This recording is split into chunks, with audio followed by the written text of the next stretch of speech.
Welcome to the Slop Farm. Enjoy the video. You will start by confirming which Office product and account you used. That directs where the key lives. Sign in at your Microsoft account on the device with Office installed, because keys tie to purchases and licenses. Once signed in, navigate to Services and Subscriptions. Make sure to note the exact product name and purchase date. Doing this first avoids wasted steps later and makes the key retrieval faster, since Microsoft often links digital licenses to accounts rather than showing raw keys.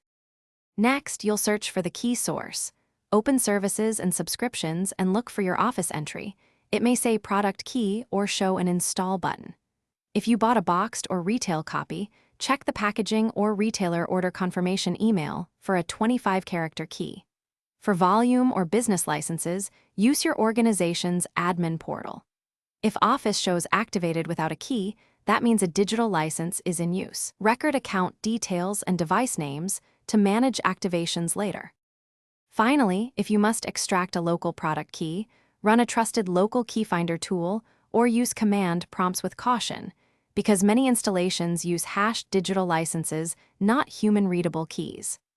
Once you obtain a key or confirm a digital license, record it in a secure place like a password manager. If activation fails or the key is missing, contact Microsoft support with purchase proof. Make sure to explain steps you already took and provide account and order details to speed resolution. Thanks for watching. Consider subscribing if we helped you today.